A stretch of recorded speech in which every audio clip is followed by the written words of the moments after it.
Magandang umaga mga bata! Kumusta kayo? Ang pag-aaralan natin ngayon ay tungkol sa iba't ibang bahagi ng aklat. Mahilig ba kayong magbasa mga bata? Anong aklat na ang iyong nabasa? Alam mo ba ang mga bahagi ng aklat? Alamin muna natin kung ano ang ibig sabihin ng aklat.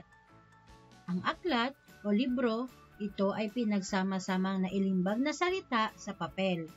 Ito ay naglalaman ng mga larawan. Kadalasang maraming pahina ang mga ito. Ano ang kahalagahan ng aklat? Mahalaga ang pagbabasa ng aklat mga bata. Lalawak ang ating bokabularyo at kaalaman sa pagbabasa nito. Makakapunta din tayo sa iba't ibang lugar sa pamamagitan ng pagbabasa.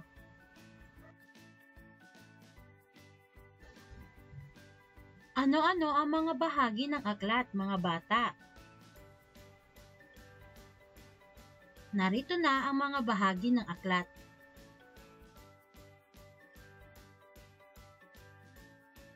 Ang unang bahagi ng aklat ay ang pabalat o cover page.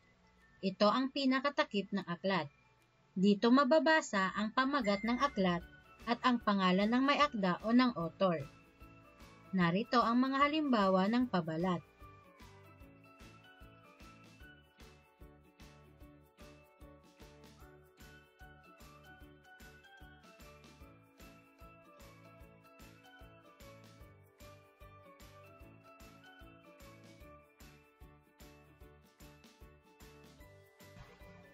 Ang susunod ay ang pahina ng karapatang CP o copyright page. Nagsasaad ito kung kailan at saan inilimbag ang aklat. Gayon din ang pagsasaad ng tanging karapatan ng author at sa palimbagan upang magmay-ari sa nilalaman ng aklat.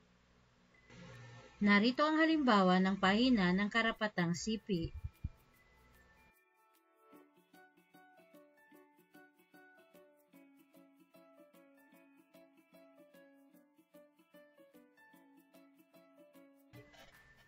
Narito pa ang isang bahagi ng aklat, ang paunang salita o preface.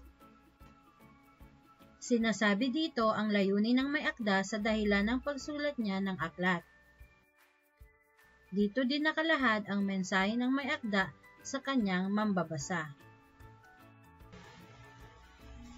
Narito ang halimbawa ng paunang salita.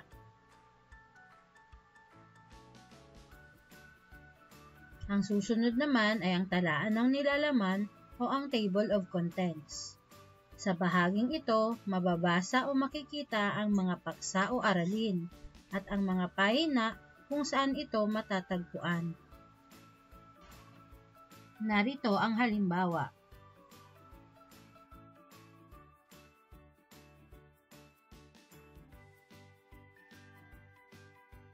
Ang susunod ay ang katawan ng aklat o body of the book. Ito ang pinakamahalagang bahagi ng aklat. Dito mababasa ang mga aralin, pagpapaliwanag, mga kwento at mga pagsasanay.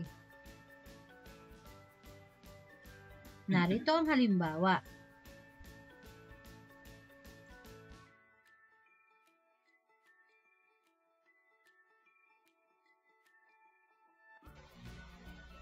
Ang susunod ay ang glossary. Dito nakatala ang mga mahihirap na salitang ginamit sa aklat at mga kahulugan nito.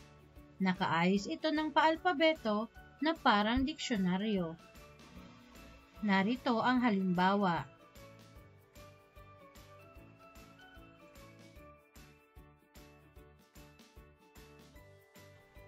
Ang susunod naman na bahagi ay ang index. Ito ay talaan ng mga paksang nakaayos ng paalpabeto at pahina kung saan ito matatagpuan.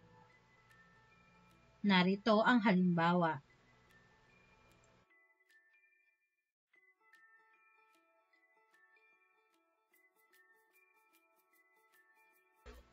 Narito naman ang huling parte o bahagi ng aklat, ang bibliografiya o bibliography. Dito makikita ang mga sanggunian sa pagbuo ng aklat. Narito ang halimbawa.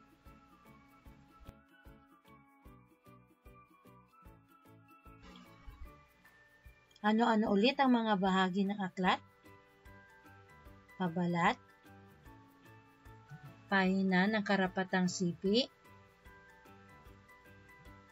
paunang salita, talaan ng nilalaman, katawan ng aklat, glossary,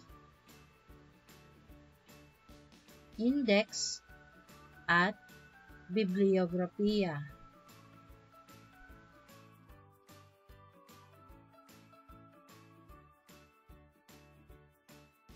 Mahusay mga bata! Ngayon ay alam na alam nyo na ang mga bahagi ng aklat. Binabati ko kayo. Hanggang sa muli, maraming salamat. Paalam!